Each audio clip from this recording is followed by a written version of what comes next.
Good morning, everyone. So, today's lecture is based on one word substitution. And this one word substitution is for combined graduate level examination, Tier 1, 2022 का ये paper है. SSC CGL का 2022 का Tier 1 का paper है. उसमें आए हुए क्वेश्चंस हैं वन वर्ड सब्सटीट्यूशंस. तो सबसे पहले वन वर्ड सब्सटीट्यूट होते क्या हैं, कैसे वन वर्ड सब्सटीट्यूशन के क्वेश्चंस आते हैं, उसके ऊपर बात करेंगे हम लोग. सो वन वर्ड सब्सटीट्यूट ऐसे वर्ड्स होते हैं जो एक ही वर्ड होता है, सिंगल वर्ड होता है, तभी इसको वन वर्ड बोलते हैं, जो पूरे के पूरे एक आइडिया को कन्वे करते हैं. ठीक है, पूरा एक कंप्लीट आइडिया है या कंप्लीट कोई बात है उसको कन्वे करते हैं, ये वन वर्ड सब्सटीट्यूट होते हैं. राइट. सो यहाँ पर फर्स्ट क्वेश्चन है एंड दैट इज़ क्वेश्चन जो है वो कह रहा है कि select the option that can be used as a one word substitute for the given group of words. तो गिवन ग्रुप ऑफ वर्ड्स क्या है? गिवन ग्रुप ऑफ वर्ड्स है the study of languages. 4 option आपके पास में दिए हुए हैं, फिलोलॉजी, एंथ्रोपोलॉजी, लैक्सिकोग्राफी और फिलोसफी. सो इनके मीनिंग क्या होते हैं ये आपको देखना ज़रूरी है. फिलोलॉजी क्या होता है? Philology is the study of language in written historical sources. जो historical sources, written historical sources होते हैं, उनकी लैंग्वेज की स्टडी होती है, उसे फिलोलॉजी बोलते हैं. क्वेश्चन क्या है आपका? Study of languages. राइट. तो फिलोलॉजी है, रिटन हिस्टोरिकल सोर्सेज की लैंग्वेज की स्टडी होती है. And it is right, and it is combination of literary studies, history and linguistics. Language की जो स्टडी होती है उसे फिलोलॉजी बोलते हैं. ठीक है. Philologist analyze historical text, manuscripts and written records to understand the development of languages. जो फिलोलॉजिस्ट होते हैं वो हिस्टोरिकल टेक्स्ट, जैसे कोई मैन्युस्क्रिप्ट लिखा हुआ है ना, पत्तों के ऊपर लिखते हैं, वेलम के ऊपर, वेलम मतलब चमड़े को सुखा के जो उसके ऊपर लिखते हैं, that is it is called vellum. तो मैन्युस्क्रिप्ट लिखाई जाते हैं पाम लीव्स के ऊपर या वेलम के ऊपर. ठीक है. अशोका ने बहुत सारे स्टोन के ऊपर कार्विंग कराई है. तो उनकी जो लैंग्वेज है उसको जो स्टडी करते हैं उसे बोलते हैं फिलोलॉजी. राइट. आपका राइट ऑप्शन भी यही होगा, लेकिन हमें बाकी सारे वर्ड्स के मतलब भी समझने होंगे. एंथ्रोपोलॉजी क्या होता है? Anthropology is the scientific study of humans and human societies, and it encompasses various subfields including cultural anthropology या archaeology या biological anthropology and linguistic anthropology also.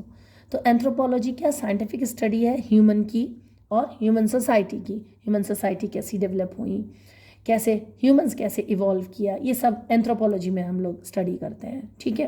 कई सारी ब्रांचेस होती हैं इसकी. Anthropologist seek to understand the diversity of human culture, societies and physical traits both in the present and throughout the history. जो anthropologist होते हैं वो क्या काम करते हैं?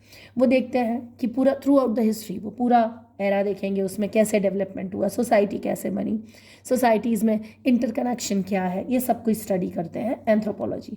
तो लैंग्वेज की तो नहीं कर रहे, बेसिकली लैंग्वेज की नहीं कर रहे. लैंग्वेज भी होती है, उसका एक पार्ट होता है, बट बेसिकली लैंग्वेज की स्टडी नहीं कर रहे हैं.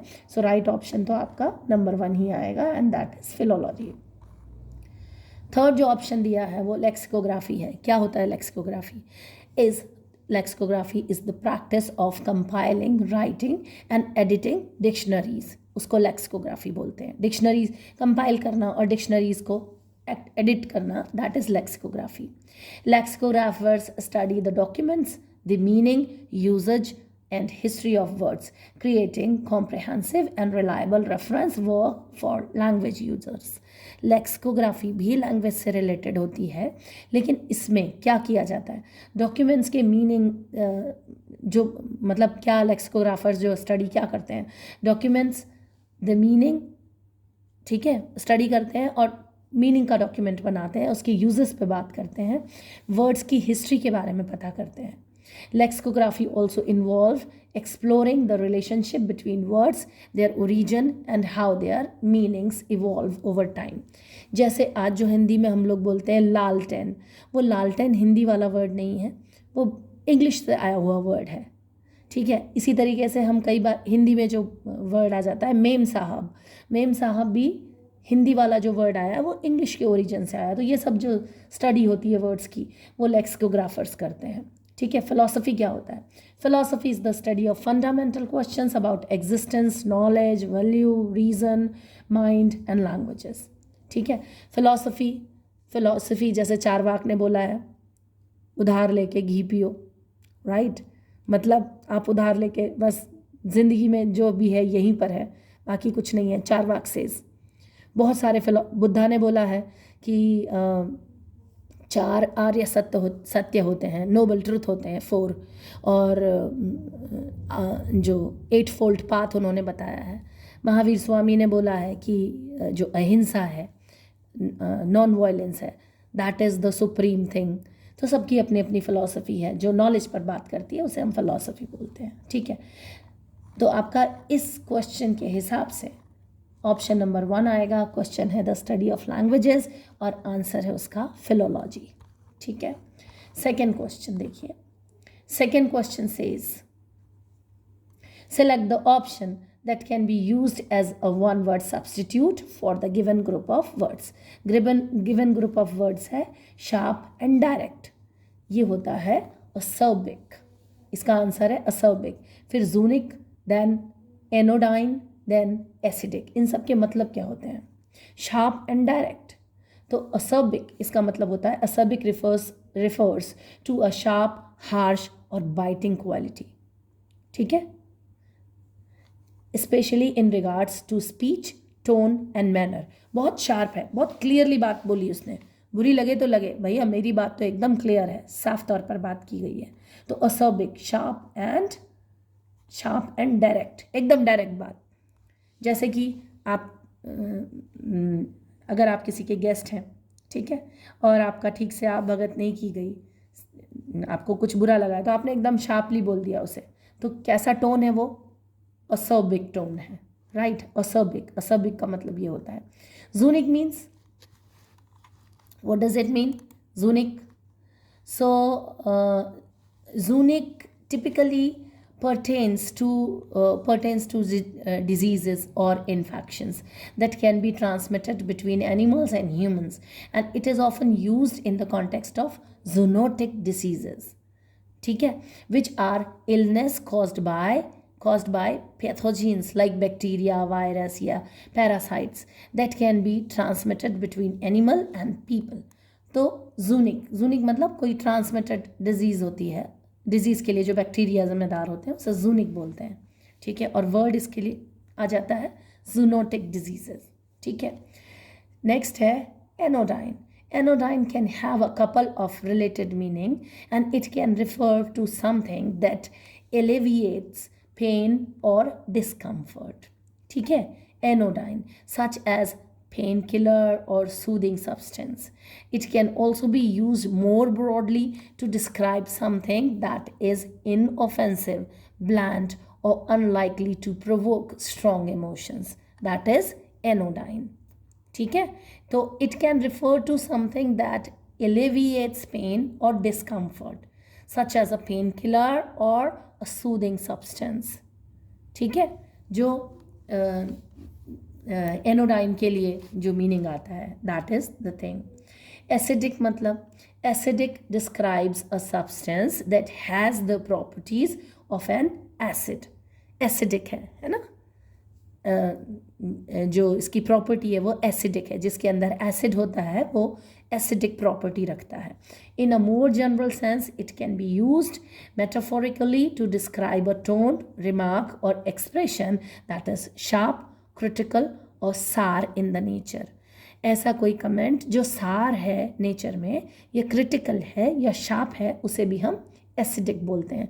लाइक उसका रिस्पॉन्स तो बहुत ही एसिडिक था, मतलब सार था, बहुत कड़वा रिस्पॉन्स था उसका, क्रिटिकल था, एकदम तीखा, शार्प।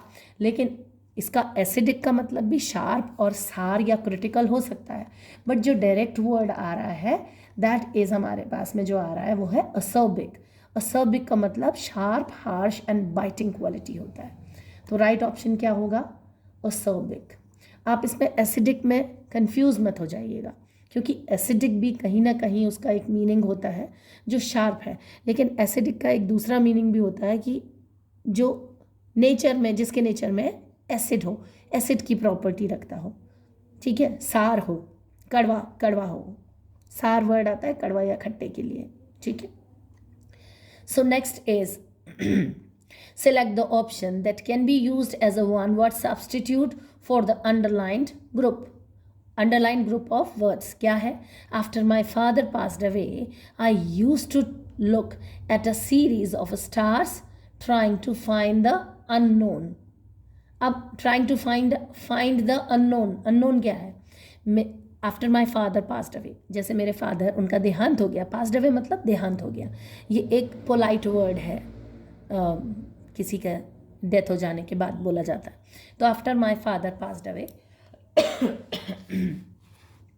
मेरे फादर का जब देहांत हो गया, I use to look at a series of stars.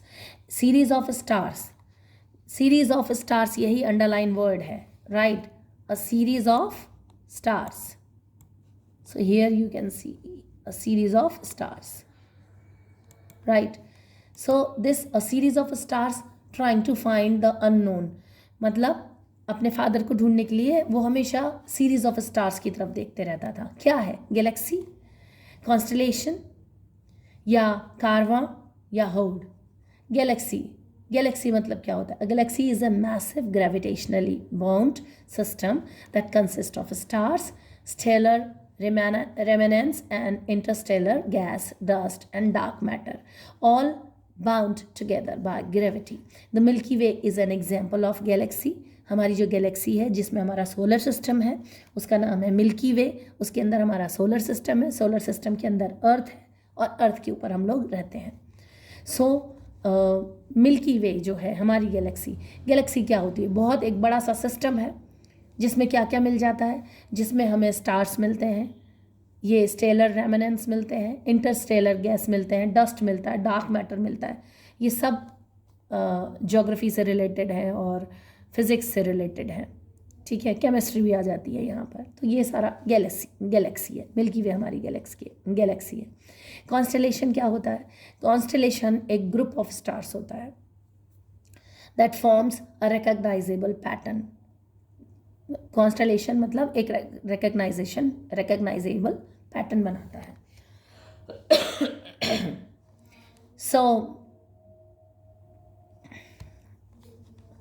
क्या बोला जाएगा यहाँ पर? सीरीज ऑफ स्टार्स अगर वो देख रहा है तो I use to look at a series of stars.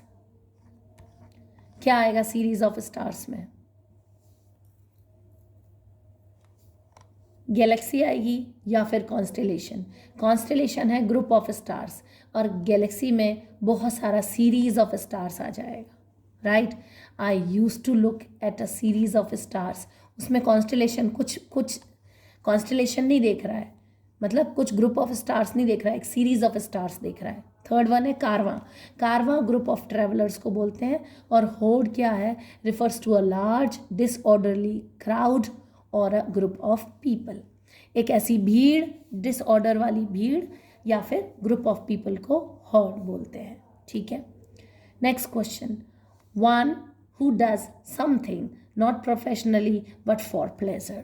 एक ऐसा व्यक्ति जो कोई भी काम कर रहा है वो प्रोफेशनली नहीं कर रहा, अपनी खुशी के लिए कर रहा है। जैसे माँ अपने बच्चों के लिए खाना बनाती है, प्रोफेशनली थोड़ी बनाती है कि भाई प्रोफेशनली आज तो मैंने पराठे बनाए हैं तो उसका थोड़ा सा ज़्यादा पैसा लगेगा। प्रोफेशनली बहुत अपनी खुशी के लिए, राइट। तो क्या बोलते हैं ऐसे को? प्रोफेशनल बिल्कुल नहीं बोल सकते। मैच्योर, इमेच्योर या एमेच्योर, इन सब के मीनिंग देखते हैं। प्रोफेशनल मतलब professional refers to someone who is engaged in a specific occupation, किसी ऑक्यूपेशन में इंगेज्ड हो उसे प्रोफेशनल बोलते हैं। Mature means, mature has several meaning, बहुत सारे मीनिंग होते हैं, कुछ मीनिंग देखते हैं। But in the context of personal development, it generally refers to the state of being fully grown or developed. Mature मतलब पूरी तरीके से developed व्यक्ति. It can also describe someone who is thoughtful, balanced and emotionally stable, showing good judgment and responsibility. ऐसा व्यक्ति जो emotionally stable हो, thoughtful हो, balanced हो और अच्छा रिस्पॉन्सिबिलिटी लेने वाला व्यक्ति हो। इमेच्योर मतलब, immature is the opposite of mature, जिसमें ये क्वालिटी नहीं हो, जो स्टेबल नहीं हो, इमोशनली स्टेबल नहीं हो, थॉटफुल नहीं हो, उसे इमेच्योर बोलते हैं। ये तो बहुत ही इमेच्योर है, बचकाना है ना, इसमें अकल नहीं है, उसका बिहेवियर एकदम चाइल्डिश है। एमेच्योर मतलब, an amateur is someone who engage in particular activity और pursue for the sake of enjoyment, उसको एमेच्योर बोलते हैं। पैशन और personal interest rather than as a professional. जैसे मुझे गिटार बजाना पसंद है, तो मैं गिटार को प्रोफेशनल नहीं, मतलब मेरा प्रोफेशन नहीं है वो, बस मुझे खुशी मिलती है, that's why I play guitar. ठीक है, तो उसे बोलते हैं एमेच्योर, राइट। तो these are some one word substitutions, one word substitute है यहाँ पर। क्वेश्चन आपके ऐसे आएंगे, ये आए हुए क्वेश्चन हैं 2022 SSC CGL Tier 1 question paper के। सो ये कुछ एक्सप्लेनेशन है जिनसे आपको समझ में आ पाएगा कि हर वर्ड का मीनिंग क्या होता है। SSC CGL Tier 1 के जो भी बच्चे तैयारी कर रहे हैं, ये बहुत इंपॉर्टेंट टॉपिक है उनके लिए, वन वर्ड सब्सटीट्यूट। बिकॉज बहुत सारे क्वेश्चंस पूछे जाते हैं SSC CGL Tier 1 के, तो इसी तरीके से आप धीरे धीरे तैयारी करते रहिए। इंग्लिश वाला पार्ट बहुत इंपॉर्टेंट है SSC CGL के पॉइंट ऑफ व्यू से, राइट। सो अभी से आप तैयारी करते चलिए, बिल्कुल ही आप पूरे रिस्पॉन्सिबिलिटी के साथ में आप तैयारी करिए, क्योंकि SSC CGL एक अच्छा खासा अच्छे लेवल का पेपर होता है। तो आप ये नहीं कह सकते कि मैं 2 महीने में पेपर क्लियर कर लूँगा 2 महीने की तैयारी में। Don't think like this. आपको एक सीरियस तैयारी यहाँ करनी पड़ेगी, तो जाके आपका एग्ज़ाम, आप ये एग्ज़ाम क्रैक कर पाएंगे। सो तैयारी करते रहिए और चैनल को ज़रूर सब्सक्राइब कर लीजिए, शेयर कीजिए, वीडियो को लाइक कीजिए और टेलीग्राम चैनल से जुड़ जाइए। इस वीडियो के डिस्क्रिप्शन बॉक्स में आपको टेलीग्राम चैनल का लिंक मिल जाएगा, तो ये जितना भी एक्सप्लेनेशन है सब आपको डिटेल्ड में वहाँ PDF फॉर्म में मिल जाएगा। तो बड़ी आसानी रहेगी आपको ये वापस से रिवाइज करने के लिए। टेलीग्राम चैनल से जुड़ जाइए और वीडियो को ज़रूर शेयर कीजिए, लाइक कीजिए। Keep learning. Thank you so much.